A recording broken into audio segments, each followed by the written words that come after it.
Olá, amigos no caminho, na jornada, amigos de leitura da Bíblia.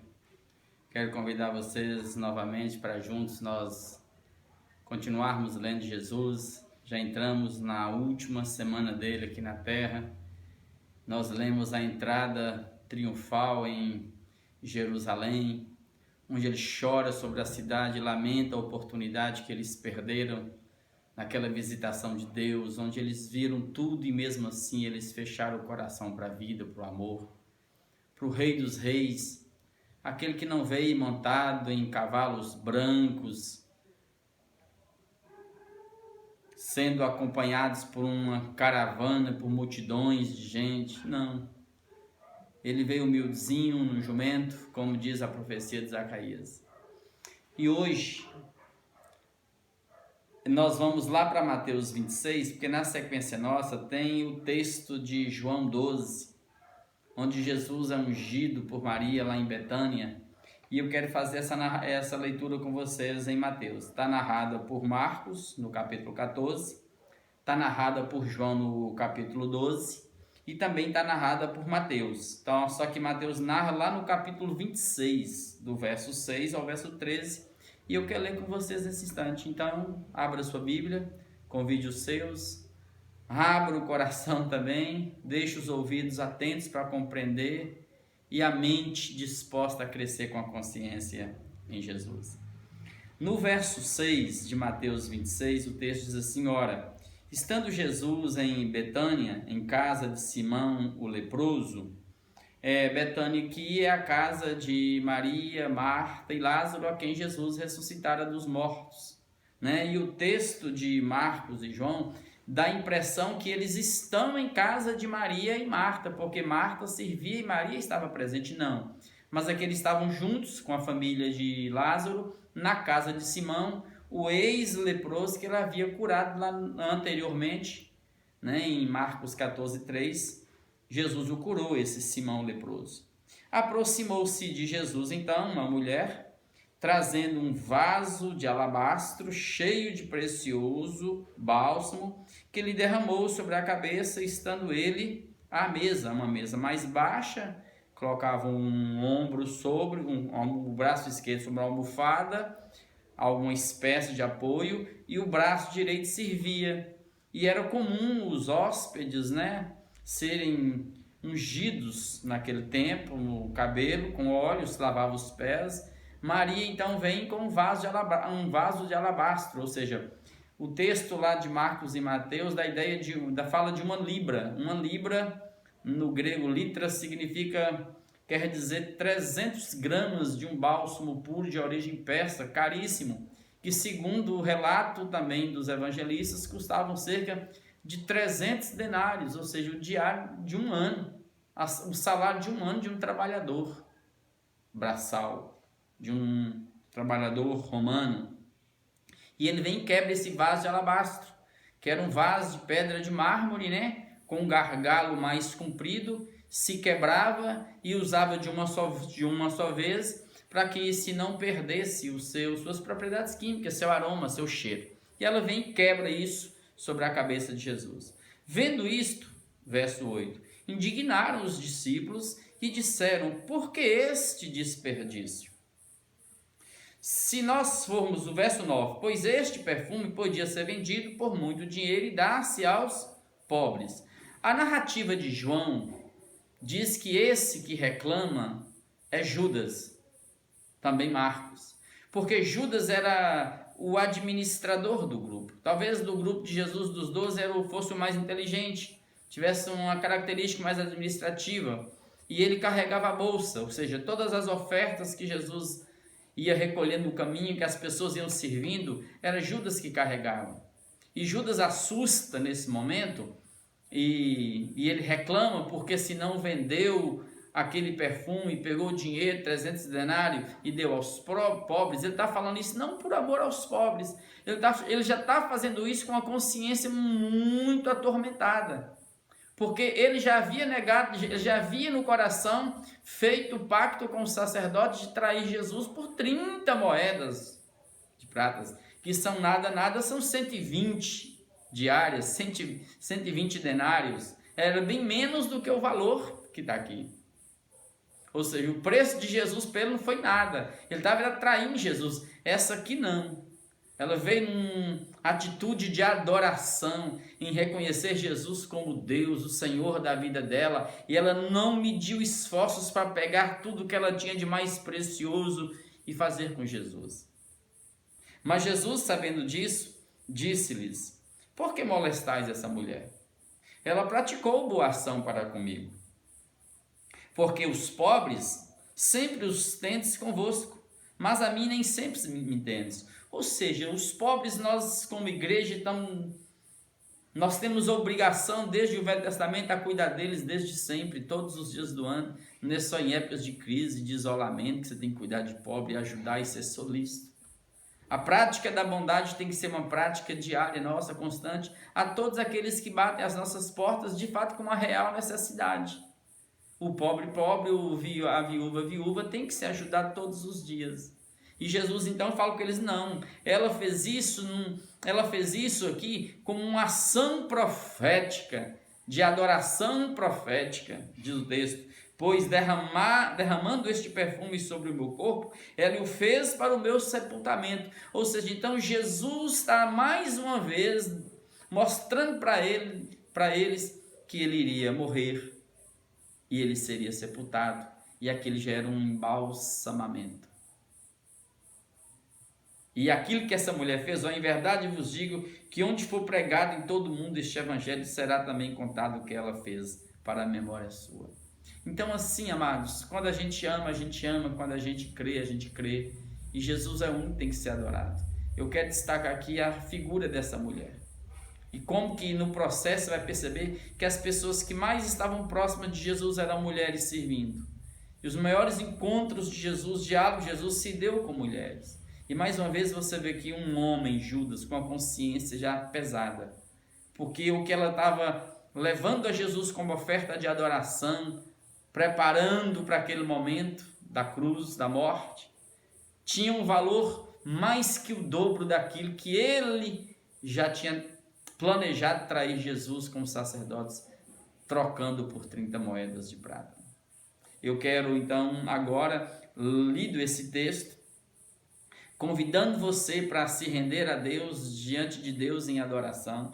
Eu quero te convidar a voltar agora para Mateus 21, nós já lemos lá do verso 1 ao verso 11, que é a entrada triunfal de Jerusalém, e nós vamos dar um salto do verso 12 até o verso 17, para nós lermos do 18 ao 22, que é a sequência normal. Diz o texto assim, cedo de manhã, ao voltar para a cidade, ou seja, a cidade de Jerusalém, ele teve fome, né? E diz o texto de Marcos, que ele está aqui em Betfagé, que é casa dos figos, né? Diz o texto. E diz o texto que ele teve fome. Eu quero chamar a atenção para essa palavra teve fome, ou seja, a graça de Deus, ela se manifesta na vida sim, em atos simples. O fato de eu ser de Deus, de nós sermos de Deus e crermos em Deus e estarmos em Cristo, não nos põe numa bolha, onde você não tem fome, você não tem sede, onde você não tem necessidades, onde você não vive crises, onde você não passa pelos mesmos medos que a sociedade passa, como agora. Ansiedade que cresce no coração de muitos. Não, gente, a graça se faz de Jesus, se faz de elementos concretos, e você vai ver mais uma vez que Jesus está aqui como um homem, ele tem fome, assim como eu tenho fome. E diz o texto que, vendo uma figueira à beira do caminho, aproximou-se dela, e não tendo achado senão folhas, disse-lhe: nunca mais nasça fruto de ti. E a figueira secou imediatamente. O texto de Marcos, a leitura de Marcos, dá a entender que era uma segunda-feira à tardezinha, ele amaldiçoa numa segunda-feira à tardezinha, e no dia seguinte, voltando, né, os discípulos então observam a figueira amaldiçoada. A leitura de Mateus, não, ela está condensada, ela não expõe isso. Fala que é algo imediato. Jesus foi lá, olhou a figueira, não tinha frutos, tocou na figueira, a figueira secou, e isso chama a atenção dos discípulos. Aqui tem vários aspectos a ser tratados. Tem vários prismas pelo qual você possa interpretar. porque Israel, desde o Velho Testamento, sempre foi considerado como a figueira de Deus, a oliveira. E aqui, nesse contexto, você vai perceber que Jesus vai lá buscar um fruto e não acha. E ela, a figueira, dava a entender que ela tinha frutos. Mesmo Marcos narrando que não era época de frutos. É por isso que vem a maldição. Então eu posso entender como algo mais farisaico, de Jerusalém, de Israel, que vivia uma vida de aparências. As folhas na figueira significavam que ela teria que ter fruto, mas ela vivia de fachada. Você chegava lá para buscar algo e não tinha para oferecer. Você pode trabalhar no prisma da hipocrisia, você pode trabalhar no prisma do farisaísmo de Israel, que tinha tudo para ser frutífero, para dar frutos na vida e não dava. E por isso foi amaldiçoado, foi secado. Como vocês vão ver no processo que Israel sofreu muito, até chegar no ano 70, quando foi toda destruída novamente. Isso é fato. E foram espalhados pelo mundo. Diante de Deus não dá para viver de aparência. A gente tem que ser aquilo que a gente tem que ser. A gente tem que viver aquilo conforme os dons que eu tenho. Eu não posso querer ser aquilo que eu não tenho condição de ser. Eu não posso querer exercer o dom que eu não tenho, o dom que Deus me deu. Eu vou usar, eu vou servir conforme o dom que Deus me deu, de acordo com a proporção da fé, repartida a cada um. Mas o que eu quero chamar a atenção de vocês é que a narrativa de Marcos fala que não era época de frutos. Mas Jesus chega lá e acha muitas folhas, e aí que está o equívoco. Porque a figueira, quando você vai estudar direitinho, é como a nossa seriguela. Nasce primeiro o fruto nos galhos, muito fruto espalhado nos galhos, depois é que vem as folhas. Então, se tem folhas, é porque teria que ter fruto. Então, de fato, Israel vivia de aparência. Era uma máscara. Aí que vem a palavra hipocrisia, era teatro que eles viviam. E Jesus vai repreender. Mas o que chama a atenção aqui, e eu quero voltar de novo a falar disso com vocês, é a natureza da fé, é o fenômeno da fé. É o fenômeno da fé, porque vocês vão ver no verso 20, vendo isto os discípulos, ou seja, que a figueira secou imediatamente, admiraram-se e exclamaram, como secou depressa a figueira. Foi isso que chamou a atenção deles. Foi o fenômeno em si. O fato da figueira ter secado imediatamente. E Jesus, na raiz, na base dessa narrativa de Jesus com eles, você vai perceber que Jesus vai tratar justamente disso. Jesus, porém, lhes respondeu. Ou seja, porque eles aqui, os discípulos, eles não pensaram assim, a figueira é Israel, Israel deveria estar dando fruto e não deu, vivendo de fachada com folhas bonitas, mas não tinha fruto, por isso que ela foi destruída, seca. Não, os discípulos não pensaram assim, os discípulos simplesmente assustaram com o fenômeno. A figueira secou. E aí Jesus faz a aplicação. Olha o verso 21. Jesus, porém, lhes respondeu: em verdade vos digo que se tiverdes fé, a fé simples, objetiva, a fé para além dos interesses materialistas e egoístas, a fé simples em Jesus, e não duvidardes, fé para além de qualquer dúvida, para além de qualquer inconstância, não somente fareis com que foi feito à figueira, mas até mesmo se a este monte, ou seja, o Monte das Oliveiras que estava ali, né? Betfagé estava na encosta sul desse monte, a leste de Jerusalém, 1 quilômetro de lá. Você vai dizer para esse monte: ergue-te e lança-te no mar, tal sucederá. E tudo quanto pedirdes em oração crendo, recebereis. E tudo quanto pedirdes em oração crendo, recebereis. Então, o chamado de Deus para nós, novamente, de Jesus nesse instante, é para o fenômeno, e a fé é assim mesmo. Eu quero te pedir e me pedir para que nós desenvolvamos essa fé, pratiquemos essa fé no processo e aprendamos todos os dias a buscar a Deus em oração, porque se nós pedirmos a Deus com fé em oração, crendo, Deus vai suprindo todas as nossas necessidades básicas. Deus vai fazendo com que nossas vidas não sejam vidas infrutíferas, farisaicas, hipócritas. E nós vamos sendo de fato aquilo que nós temos que ser. Na condição que estamos, contentes em toda e qualquer situação. E tudo que nós em amor pedirmos a Deus, como igreja, como família, você pode ter certeza, amados. Se é para glorificar a Deus, se é para validar o Evangelho, vai acontecer, Deus vai suprir. E ainda que aquilo não seja de fato conforme a vontade de Deus, Deus vai falar conosco, vai pacificar o coração conosco, mas o fenômeno da fé está aqui implícito. E é por isso que Jesus falou, tudo é possível ao que crê, então abra a sua mente para crer, exercite. Essa frase de Jesus é aberta. Tudo é possível ao que crer.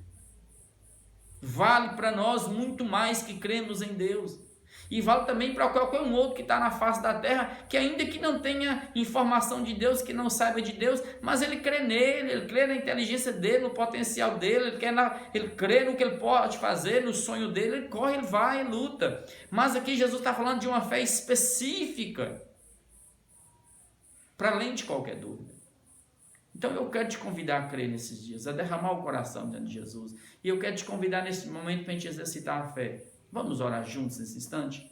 Orar pelas nossas famílias, nossas casas, nossa terra, o Vale de Quitionha, nossa cidade de Almenara, nossos líderes aqui, nossos governos, nosso Brasil tão desencontrado, momento de crise tão dividido, tão rachado, que menos importa somos nós, a alma, importa os achismos, os interesses políticos deles, mas não nós. Enquanto isso, a gente tem sabido de gente aqui, irmãozinhos aqui, irmãzinhas ali, almazinhas que estão começando a ter pânico, tomando os ansiolíticos, porque o momento requer essa ansiedade, esse medo da pandemia, de que ela bata em nossas casas e que traga um dos nossos, que carregue um dos nossos.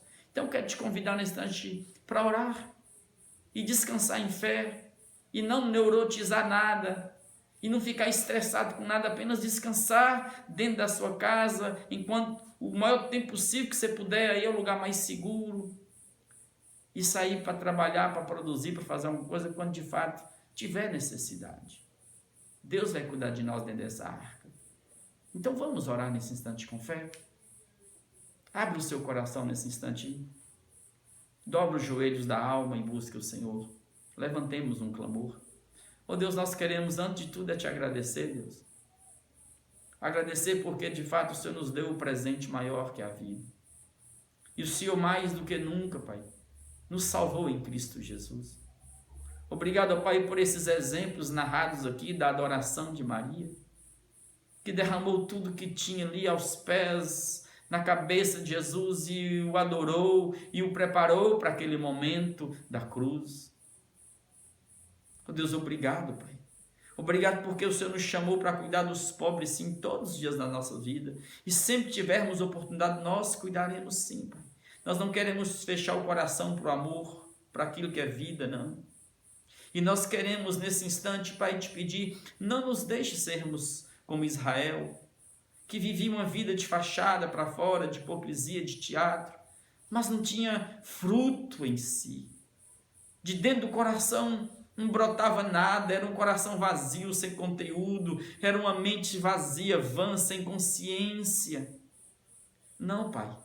O que nós queremos agora, ó Deus, é ouvir a voz de Jesus dizendo, se tiverdes fé, tudo vai acontecer. E nós queremos te pedir, Pai, aumenta-nos a fé, cuida de nós, ajuda-nos a permanecermos em Ti, supra as necessidades da minha casa, dos meus, guarda todos os nossos, apressa a salvação dos nossos, os dias estão ficando difíceis, guarda essa casa que está agora, Pai, ansiosa, essa almazinha que está, Pai, se tornando, ó Deus, cada vez mais angustiada, atormentada, com medo, Pai, da pandemia, com medo da morte. Tem misericórdia. Nós não queremos temer nada no chão dessa terra, porque estamos em Ti. Então guarda o coração e a alma que está fragilizada agora. Guarde essa mente, Pai. para que ela não entre em neurose, em paranoia. Ó Deus, integre tudo dentro de nós, as emoções, o coração, a mente, a alma, que tudo seja alinhado com a Tua Palavra. E que esse instante seja um momento em que nós, ó Deus, aproveitemos o máximo a oportunidade de buscar o Senhor, de olhar para os céus e contemplar e saber que a nossa salvação se aproxima. Obrigado pelas nossas casas, obrigado pelos nossos filhos, obrigado pelo pão, obrigado pelo sustento, obrigado pelo milagre, pela paz que está sendo derramada em cada alma que está enclausurada e com medo. Levanta-nos em consciência no Evangelho. Eu te peço a tua bênção, Pai, sobre as nossas vidas, em o nome de Jesus, para a glória de Jesus. Amém, amém, amém.